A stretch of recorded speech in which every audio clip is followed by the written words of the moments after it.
الحمد لله نحمده ونستعينه ونستغفره ونؤمن به ونتوكل عليه ونعوذ بالله من شرور أنفسنا ومن سيئات أعمالنا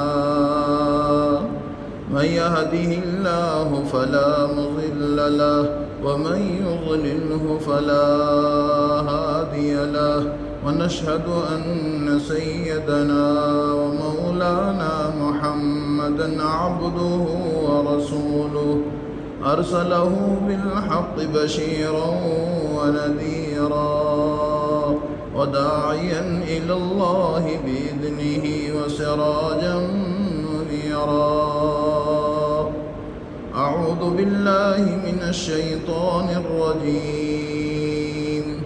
ويل لكل همزة لمزة الذي جمع مالا وعدده يحسب أن ماله أخلده كلا لينبذن في الحطمة وما أدراك ما الحطمة نار الله الموقدة التي تطلع على الأفئدة إنها عليهم مؤصدة في عمد ممددة.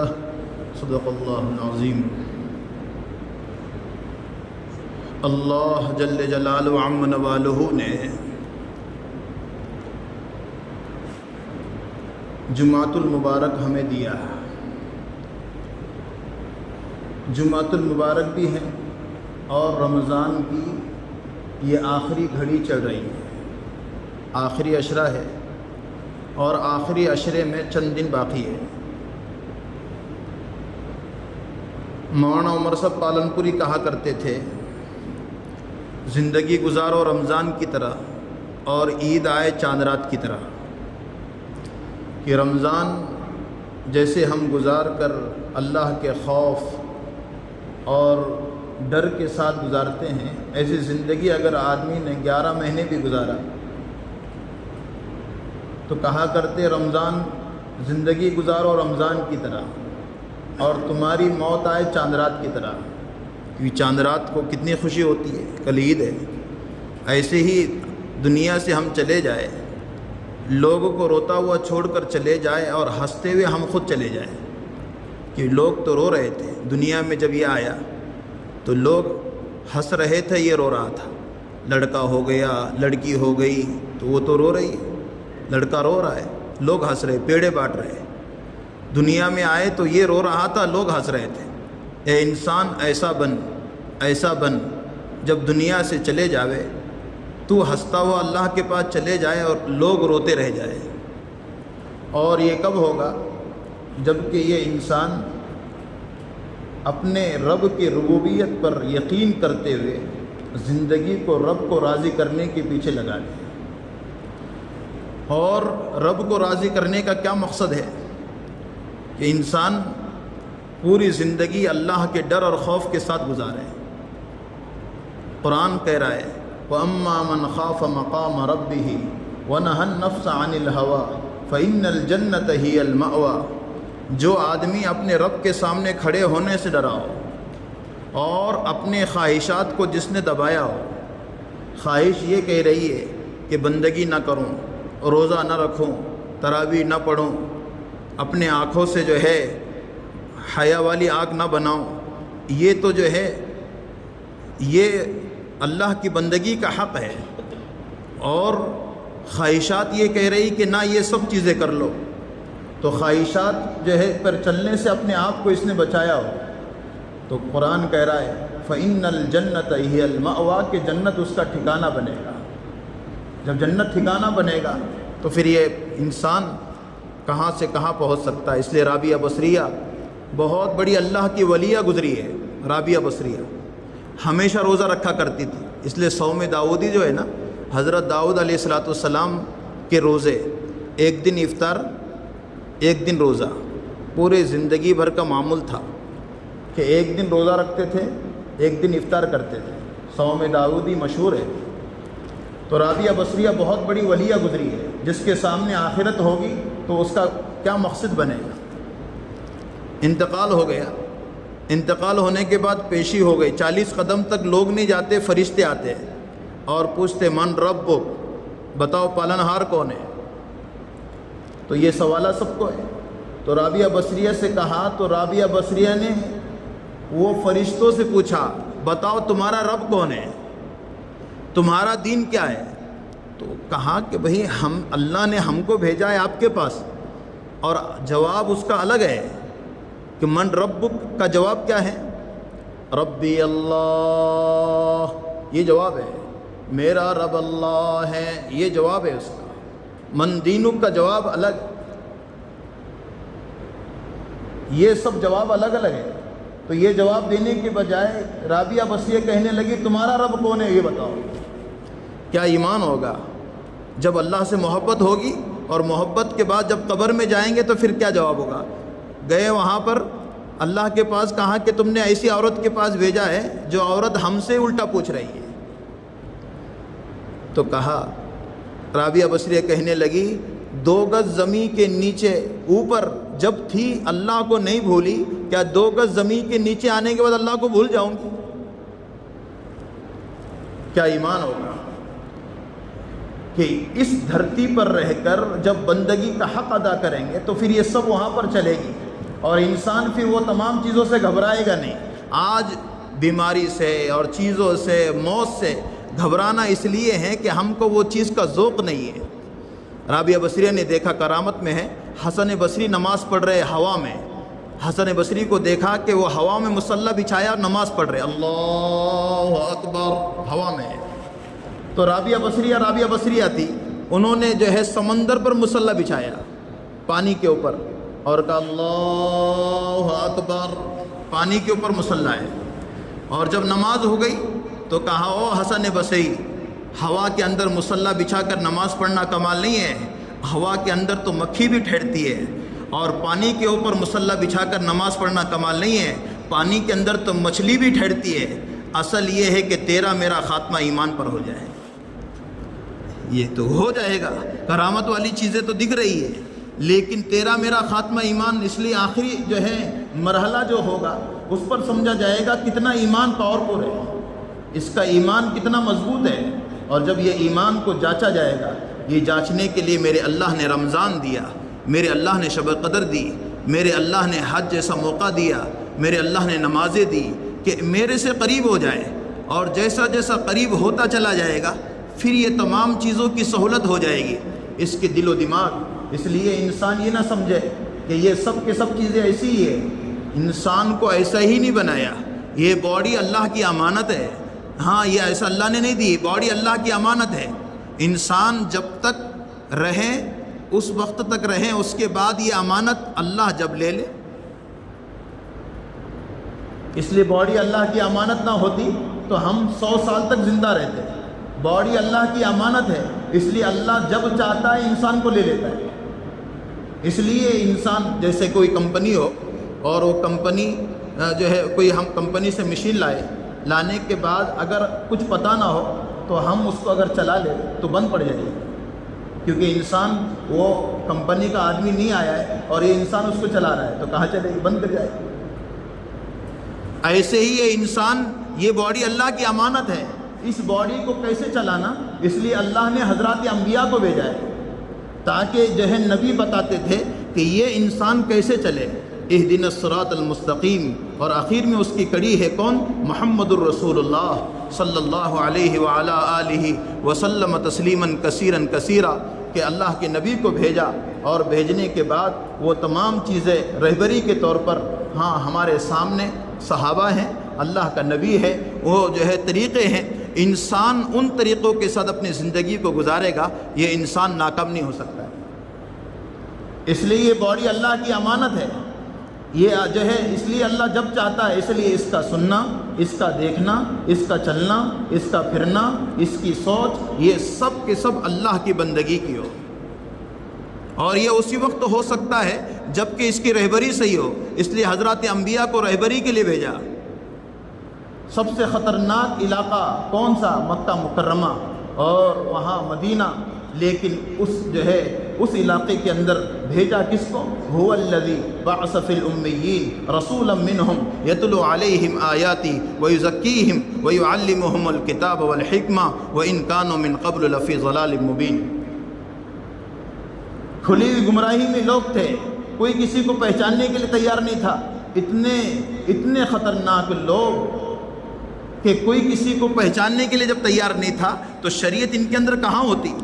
ایسے لوگ تھے جو ہمیشہ ان کے ہاتھوں میں چھرا اور ان کے ہاتھوں میں تلوار اور ایک دوسرے کے لیے مار دھاڑ ایسے کرنے والے، اپنے لڑکیوں کو زندہ درگور کرنے والے، ایسے خطرناک لوگ۔ لیکن ان پر جب شریعت آئی، اللہ کا حکم آیا، نبی آئے اور سمجھایا تو ایسے بن گئے کہ نبی کو لینے والے، قرآن کو لینے والے، رمضان کو لینے والے اور روزوں کو لینے والے، تراویح کو پڑھنے والے ایسے بن گئے کہ قرآن کہتا ہے اولئک امتحن اللہ قلوبہم للتقوی، تم کسی پیپر کا امتحان دے کے پاس ہوتے ہو، میں نے میرے صحابہ کے دلوں کا امتحان لیا، ان کے دل میں اللہ ہی اللہ ہے۔ جو مار دھاڑ کرنے والے نہیں، بولے ہمیں کچھ پتہ نہیں ہے کیا ہے، کیسے جاہل قوم ہے، اتنی خطرناک قوم جس کا نام جاہلیت، زمانے جاہلیت پڑ گیا ہو، جن علاقوں کا نام، وہاں پر محنت کر کے ابو بکر، عمر، عثمان، سعد، قتادہ، دجانہ، ایسے بڑے بڑے کبار صحابہ جن کے نام کو لے کر آج ہم برکتیں لیتے ہیں، ایسے لوگوں پر محنت کی میرے نبی نے۔ پتھر دل لوگ، پتھریلی علاقے میں محنت کر کے ایسے بن گئے، آج پورے دنیا کا مرکز مدینہ بنا ہوا ہے۔ لوگ جاتے ہیں نہیں جاتے؟ مسجد نبوی، مسجد الحرام، کعبۃ اللہ، یہ نام سنتے ہیں، آج پوری دنیا وہاں پر عمرہ کر رہی ہے۔ کیوں؟ وہ پہلے کا علاقہ دیکھو، ان کے گھر دیکھو، ان کے کرتوت دیکھو، لیکن صرف اللہ رسول سامنے آ گئے اور محبتیں سامنے آ گئی تو انہوں نے قربان کیا۔ اور قربانی ایسی نہیں، رمضان میں روزے رکھے، صرف ان کی زندگیوں کو سنو، ہمیشہ فقر و فاقے والی زندگی رہی ہے۔ ان کے کپڑوں کے اعتبار سے دیکھیں، ان کے کپڑے پھٹے پرانے ہوا کرتے تھے۔ یہ سب چیزوں کے ساتھ انہوں نے اللہ کی بندگی کی۔ آج تک قرآن میں اللہ نے کہا رضی اللہ عنہ ورضوا عنہ۔ آج ہی نہیں رمضان کہ 13 گھنٹے کا روزہ ہے، ما قبل قوموں میں روزے آئے۔ زکوٰۃ آج ہی نہیں ہے، ہمیشہ کے لیے زکوٰۃ ہے۔ کب سے زکوٰۃ لوگ دے رہے ہیں؟ آج زکوٰۃ کو تاوان، زکوٰۃ کو بوجھ سمجھنے والے آج ہمیشہ اپنے آپ کو گراوٹ کی طرف لے کر جا رہے ہیں۔ جو مال میں برکت تھی وہ مال میں گراوٹ نظر آ رہی ہے، کیونکہ زکوٰۃ ہی نہیں نکل رہا ہے۔ مال زکوٰۃ، یہ مال کا میل ہے۔ علماء نے لکھا ہے 1 روپیہ ہمارے اپنے مال میں زکوٰۃ کا رہے گا، وہ پورے مال کو خراب کر دے گا۔ جب یہ چیزیں ہماری اور آپ کی ہیں تو جب شریعت اتنی بڑی ہے اور شریعت کے حکام اتنے بڑے ہیں، مکہ مدینے کے وہ صحابہ، وہ صحابیات جنہوں نے محنتیں کی ہے، 1,24,000 کا مجمع میرے نبی کے قریب آیا، اور قریب آ کر پھر کیسے بنے؟ آج تک ان کے نام لیوا ہم لوگ ہیں۔ آج ہماری زندگیوں کو سنت شریعت پر ہم چلا کر ہم کامیاب بن سکتے ہیں۔ اس لیے قرآن کہہ رہا، میں نے آیت پڑھی نا، وَيْلٌ لِكُلِّ هُمَزَةٍ لُمَزَةٍ، ویل یہ جہنم کا ایک طبقہ ہے۔ ویل کے معنی ہلاک ہے، ہمزہ کرنے والا، لمزہ کرنے والا۔ ہمزہ کس کو کہتے ہیں؟ ہمزہ تعان تشنی کرنے والا، اس کی تفسیر ہے۔ مفسرین کہتے ہیں ہمزہ تعان تشنی کرنا، برا بولنا، ایک دوسرے پر نشانہ اور ایک دوسرے کی تنقید، یہ جو کرتے ہمزہ، ہلاکت ہے اس کے لیے جو ایک دوسرے کے لیے لعن طعن کرتے ہیں۔ ہمزہ اور لمزہ کس کو کہتے ہیں؟ جو غیبت کرتے ہیں۔ جو ہمزہ کے لیے بھی ہلاکت، لمزہ کے لیے بھی ہلاکت ہے۔ آج امت اس کو فخر سمجھتی ہے، اور یاد رکھو یہ وہ کون کرتا ہے؟ الذی جمع مالا عددا، جو مال کو جمع کرتا ہے، گن گن کے رکھتا ہے۔ وہ لوگ کیا کرتے ہیں معلوم ہے؟ وہ لوگ لعن طعن بھی کرتے ہیں اور غیبت بھی کرتے ہیں فخری انداز سے، کیونکہ مال کا غرور ان کو لعن طعن کرواتا ہے، مال کا غرور ان کو غیبت کرواتا ہے۔ وہ لوگ جو گن گن کے رکھتے ہیں اور مال جمع کرتے ہیں، وہ کیا کرتے ہیں؟ ہمزہ بھی کرتے ہیں، لمزہ بھی کرتے ہیں۔ مجھے کون کیا کرتا ہے، کر سکتا ہے، کیونکہ میں یہ میرے پاس مال ہے؟ نہ، آگے کیا ہے؟ الذی جمع مالا وعددا یحسب ان مالہ اخلدا، کیا گمان کرتا ہے تیرے پاس مال ہمیشہ رہے گا؟ یہ گمان نہیں ہے بندے، آج تو مال کی وجہ سے کر رہا ہے، غیبت کر رہا ہے، اور تو ہمزہ کر رہا ہے، لعن طعن کر رہا ہے، اور لوگوں کو دہ حقیر سمجھ رہا ہے۔ یاد رکھ، ہمزہ لمزہ یہ جو تو کر رہا ہے مال کی وجہ سے، تو گمان کرتا ہے مال تیرے پاس ہمیشہ رہے گا۔ یہ مال ہمیشہ رہنے کی چیز نہیں ہے، یہ تو آج کسی کے پاس ہے، کل کسی کے پاس ہو جائے گا۔ کتنے کروڑپتی بن گئے، اس لیے یحسب ان مالہ اخلدا کلا لینبذن فی الحطمہ، ہرگز نہیں، یہ وہ حطمہ ہے۔ حطمہ کیا ہے؟ حطمہ کس کو کہتے ہیں؟ حطمہ نار اللہ الموقدہ، وہ آگ ہے جو اللہ نے سلگائی ہے۔ تو سمجھتا ہے ایسا ہی ہوگا؟ یہاں پر فخر کرنے والا، مال جمع کرنے والا، غیبت کرنے والا، یہ اپنے آپ کو بڑا سمجھ کر زندگی گزار رہا ہے۔ یاد رکھو، اس کا ٹھکانہ ہمزہ ہے، اور جو حطمہ ہے، اور حطمہ کیا ہے؟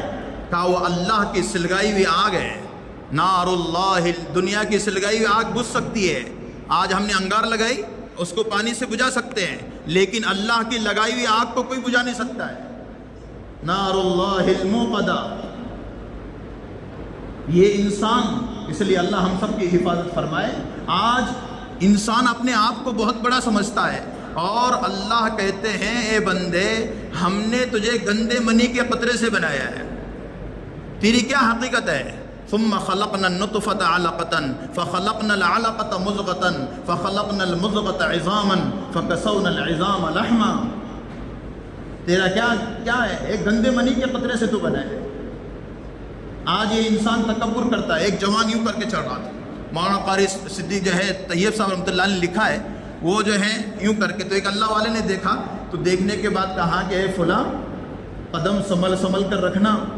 کہا کہ تم پہچانتے ہو میں کون ہوں؟ مجھے کوئی بات کرنے کے لیے بھی جو ہے تھر کانپتا ہے، اور تم مجھے کیا کہہ رہے ہو؟ کہا ہاں۔ وہ کہہ رہا ہے مجھے پہچانتے ہو؟ تو کہا ہاں میں تجھے پہچانتا ہوں، تو کون ہے؟ تو کہا مجھے بھی پہچانتا ہے۔ کہا ہاں تجھے پہچانتا ہوں، تو کون ہے؟ اس کے بعد تو اللہ والے کہنے لگے تو اپنے مال میں مست ہے، میں اپنے حال میں مست ہوں۔ تو اپنے مال میں مست ہے، میں اپنے حال میں مست ہوں۔ اور اس کے بعد کیا کہا؟ انت جیفۃ قذرۃ وانت جیفۃ مضرۃ وانت بین ذلک تحمل العذرا، اے جوان تیری ابتدا بھی گندی، درمیانی حالت بھی گندی، تیری انتہا بھی گندی۔ تو بنا کس سے ہے؟ ایک گندے پانی سے بنا، اللہ نے اسی پر تصویر بنائی، اللہ کی قدرت کو کہاں جانے گا؟ تو ایک گندے منی کے قطرے سے بنا ہے، بدن کو لگے بدن ناپاک، کپڑے ناپاک، مسجد میں آنے کام کا نہیں رہتا ہے، اس قطرے سے اللہ نے تجھے بنایا ہے۔ اور سن، پیٹ میں بے ہے پیشاب اور پاخانہ خون لے کے چلتا ہے، اور پھر کہتا ہے ایسا ہے۔ اس کے بعد کہا کہ آخر میں مر جائے گا، سڑ جائے گا، کیڑے مکوڑے تیرے خزانہ بنیں گے قبر میں، پھر کیوں تکبر کرتا ہے؟ وہ جوان سامنے سے کھڑا ہو گیا اور کہنے لگا اللہ والو مجھے معاف کر دو، اس کے بعد میں تکبر نہیں کروں گا۔ آج جو ہو رہا ہے، انسان اپنے آپ کو یہ سمجھنے کی وجہ سے میرا کچھ نہیں ہے۔ انسان اتنی بڑی نعمت ہے جو اللہ نے اس کو اپنے لیے بنایا ہے، تاکہ یہ انسان رب کی ربوبیت پر یقین رکھے اور مجھ پر یقین رکھے، ہمیشہ کی کامیابی کی فکر کرے۔ یاد رکھو، یہ آخری عشرہ آگ سے آزادی کا ہے۔ میں آپ کو سناؤں، کل قیامت کا دن ہوگا اور انسان کتنا جو ہے پریشان ہوگا۔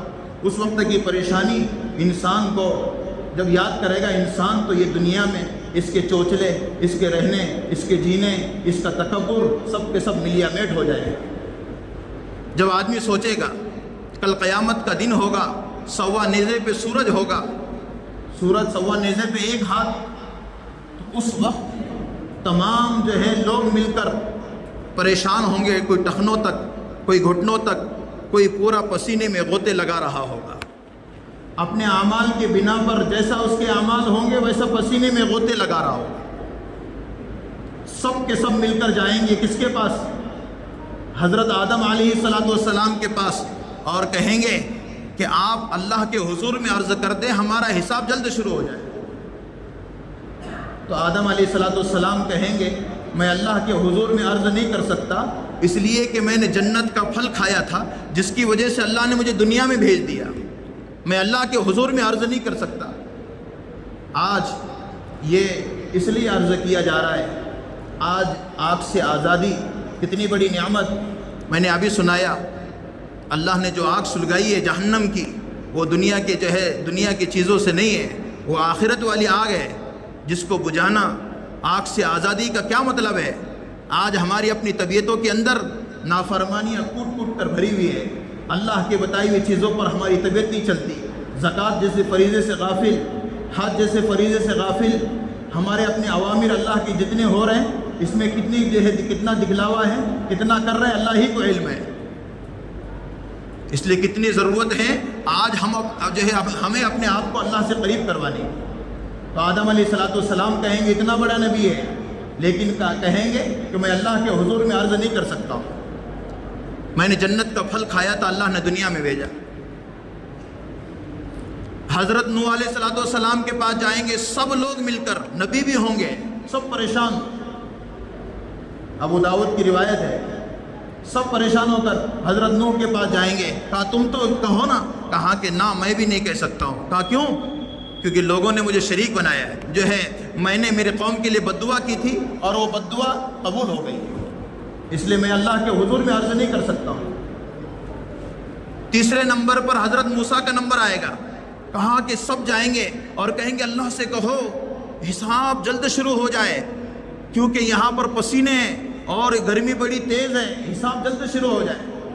موسیٰ علیہ السلام کہیں گے میں بھی نہیں کہہ سکتا، کیونکہ میں نے قبطی کو مارا تھا، ایک ہی تھپڑ میں مر گیا، میں بھی نہیں کہہ سکتا ہوں۔ حضرت عیسیٰ علیہ السلام کے پاس جائیں گے، کہے کہ تم کہو، کہا کہ نہ میں بھی نہیں کہہ سکتا ہوں، کیونکہ لوگوں نے دنیا میں مجھے اللہ کا شریک مانا ہے، کہا میں بھی نہیں کہہ سکتا ہوں۔ یہ چاروں نبی جب کہیں گے، اولو العزم پیغمبر ہے کہ ہم اللہ کے حضور میں عرض نہیں کر سکتے، تو سب کے سب مل کر جائیں گے کس کے پاس؟ محمد الرسول اللہ صلی اللہ علیہ وآلہ آلہ وسلم تسلیما کثیرا کثیرا، ان کے پاس جائیں گے۔ وہ کہاں ہوں گے؟ مقام محمود پر۔ کہاں؟ مقام محمود پر۔ مقام محمود کیا ہے؟ جس کی دعا ہم سب کرتے ہیں اذان کے بعد، سب کو یاد ہے؟ کون سی دعا ہے اذان کے بعد کی؟ بولو، سب پڑھیں گے انشاءاللہ۔ اللہم رب هذه الدعوة التامة والصلاة القائمة آت محمدا الوسيلة والفضيلة وابعثه مقاما محمودا الذي وعدته إنك لا تخلف الميعاد۔ یہ دعا ہے، اذان کے بعد یہ دعا کرنا چاہیے۔ آج تو اذان ہوتے وقت میں ہم خاموش نہیں بیٹھتے، کئی لوگوں کی مغفرت ہو گئی صرف اذان کے جملے سننے پر، خاموش رہنے پر، اور آج اذان ہوتی بھی ہے تو ہم خاموش نہیں بیٹھتے۔ اذان کے بعد کی دعائیں ہم سب کو یاد ہو، تو مقام محمود پر میرا نبی ہوگا، اور 7 ایام و لیالیہا، 7 راتیں 7 دن میرا نبی وہاں پر روئے گا، یا رب امتی یا رب امتی، یہ کہہ کر رو رہا ہوگا۔ سب مل کر جائیں گے اور جانے کے بعد کہیں گے اللہ کے نبی سجدے میں ہوں گے، اپنی امتی کے لیے مانگ رہے ہوں گے، تو اس وقت اللہ خود کہے گا ارفع راسک، اے نبی جی اپنے سر کو اٹھائیے، سل تعطا، آپ مجھ سے مانگیے، میں وہ دینے کے لیے تیار ہوں۔ اللہ کے نبی سے اللہ کہے گا اے محمد کیا ضرورت ہے، کیا کہیں گے آپ؟ کہا کہ اپنی امت کا حساب جلد شروع کر دیں۔ تو اللہ کہے گا پیش کرو جس کو پیش کرنا چاہتے ہو۔ کل قیامت کا دن ہوگا اور سب سے پہلے پیش ہونے والے کون ہوں گے؟ حضرت ابو بکر صدیق، جو اس امت کا سب سے پہلا فرد ہو۔ آدم علیہ السلام سے لے کر قیامت تک کے لوگ ہیں، اور سب سے پہلے اس امت کا حساب ہونے والا ہے۔ آج ہماری اور آپ کی ضرورت ہے، ہم اللہ سے کتنا لو لگ رہا ہے، ہم اللہ کے کتنے قریب ہو رہے ہیں۔ یہ امت سب سے پہلے جنت میں جانے والی ہے۔ جو امت گمت کی امت بنی ہے، یہ سر پہ ٹوپی اس کے لیے مشکل امر بنا، یہ چہرہ رکھنا اس کے لیے مشکل امر بنا، زبان پہ سچائی کا بولنا مشکل امر بنا، نبی کے سنتوں کے چرچے کرنے کے بعد سنتوں کو لانا یہ مشکل امر بنا، مسواک کرنا اس کے لیے مشکل بنا، گھر میں داخل ہونے کی سنتیں مشکل بنی، گھر سے نکلنے کی دعا اس کے لیے مشکل بنی، لباس جیسی سنت اس کی زندگیوں سے نکل گئی۔ یہ سب سے پہلے جنت میں جانے والی امت ہوگی، اور آج وہ نبی جو ہمارے لیے 7 دن 7 رات تک وہاں پر روتا رہا، وہ نبی کے اشارے پر، حکم پر اس امت کا حساب ہو رہا ہے، اور وہ امت آج نمازوں کے لالے پڑے ہوئے کہ نماز تک کی توفیق نہیں ہو رہی۔ زکوٰۃ پوری ادا کرنے کے لیے ہمارے پاس پیسے ہیں لیکن نکالنے کی توفیق نہیں ہو رہی۔ 10-5 لاکھ روپے تک بہت نکالتا ہے، جب بہت کروڑوں میں ہو جاتے ہیں تو پیسے نکالنا مشکل بن جاتا ہے، کون نکالے گا؟ جب دل صاف ہوگا اور دل پاک ہوگا، شریعت سے محبت ہوگی، اللہ کی قسم جب تک وہ 1-1 روپیہ نہیں نکالے گا نیند نہیں آئے گی۔ سود کے دروازے کھل گئے، جھوٹ کے دروازے کھل گئے، جب زکوٰۃ دینا بند کر دیا، لاکھوں کی پراپرٹی ہے لیکن سود کے دروازے پر جا کر جو ہے بھیک کی طرح سود لا رہا ہے۔ جب زکوٰۃ دینے والا تھا تو اللہ نے سب سے سکون دے رکھا تھا۔ آج یہ تمام چیزیں ہماری اور آپ کی ہیں، اس لیے ہم اور آپ اللہ کے نبی صلی اللہ علیہ وسلم جو سب سے پہلے ہمارے لیے شفاعت کرنے والے ہیں، حضرت ابوبکر، بڑا لمبا چوڑا واقعہ ہے، وقت نہیں ہے۔ حضرت ابوبکر جب سنیں گے کہیں گے اللہ کے نبی، میں یہاں آدم بھی ہیں، نوح بھی ہیں، عیسیٰ بھی ہیں، ان کی امتیں ہیں اور مجھے حکم دیا جا رہا ہے۔ تو روایتوں میں ہیں ایک قدم آگے رکھیں گے، اللہ کا جمال جلال میں آ جائے گا اور اللہ کہے گا او میرے حبیب کی یارغار، کس بات میں روتا ہے، کس بات میں میرے پاس نہیں آ رہا ہے؟ تو نے میرے حبیب پر ایسے احسانات کیے ہیں، ان احسانات کا بدلہ میرے نبی نے نہیں دیا، آ جا ان احسانات کا بدلہ تو مجھے دینا ہے۔ جب جائیں گے وَلَسَوْفَ يُعْطِيكَ رَبُّكَ فَتَرْضَىٰ، اللہ دیکھے گا اور کہے گا ابوبکر چلے جا۔ حضرت عمر کا حساب ہوگا۔ دوسرے نمبر پر کائنات میں آخری عشرہ آگ سے آزادی کا ہے، جب ہم سب اللہ رسول کو ماننے والے ہیں، ہم سب ہمارے دادا پردادا دنیا سے گئے ہیں آگ سے آزادی کے لیے۔ میرے اپنے لیے کبھی میں نے پڑھ کر بخشا، کبھی میں نے ان کے لیے کوئی جو ہے 2 رکعت نماز پڑھی، کبھی درود شریف پڑھا، کوئی نوافل جو ہے نفل عمل کیا۔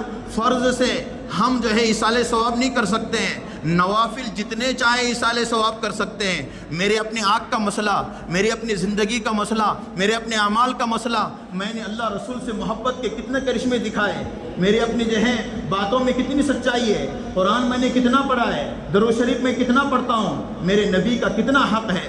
ابھی مولانا منیر صاحب کالینہ رحمۃ اللہ علیہ جو ہے بنے، کئی مرتبہ اللہ کے نبی خواب میں آئے، کسی نے ان سے پوچھا حضرت آپ کے خواب میں اللہ کے نبی کہا کہ میرا روزانہ کا معمول ہے 60,000 مرتبہ میں درود شریف پڑھتا ہوں۔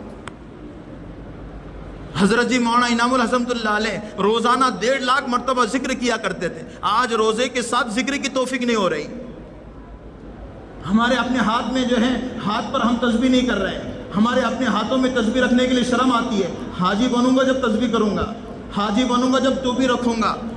ابھی کپڑے کے بارے میں کہے تو حقارت آتی ہے، یہ کپڑے میں ایسے پہنوں لوگ کیا کہیں گے؟ اللہ کی قسم سب سے بڑی سنتوں کے اندر جو برکت ہے اللہ رسول سے محبت کی علامت ہے۔ اس لیے لباس سنتی ہو، زبان سچائی والی ہو، آنکھ حیا والی ہو، کان صحیح ہو، دیکھو پھر اللہ کیسے نظام بنائے گا۔ بیٹی بیٹا نیک بنیں گے، ہمارے اپنے جو ہے گھر کے پورے ساز و سامان کے ساتھ اللہ برکتوں کے دہانے کھولیں گے۔ کتنے بڑے، اس لیے ہمارے شیخ صاحب کہنے لگے ہم جو ہے جتنی باتیں کرتے ہیں نا آخرت کی، زکوٰۃ کا فائدہ آخرت میں، نماز کا فائدہ آخرت میں، قرآن پڑھنے کا اجر آخرت میں، دنیا میں کیا ہے؟ اس لیے آدمی بھاگ رہا نہیں ادھر، دنیا کا بینیفٹ ہونا، نفع ہونا۔ حضرت کہنے لگے دنیا کا سب سے بڑا عبادت کا نفع یہ ہے کہ اللہ دلی چین سکون اس کو دے دیتے ہیں۔ عبادت کرنے سے نیند آئے گی، تجارت جو ہے تجارتوں میں لگا ہوا ہے، کہا کہ ایک بیل ہے کھا رہا ہے، خوب کھا رہا ہے، لیکن جو ہے کچھ کھاتا ہے کچھ رکتا ہے، ایک ایسا ہے جو کچھ جو ہے کھا رہا ہے کچھ رک رہا ہے، کہا کہ یہ اس کے لیے فائدہ مند ہے۔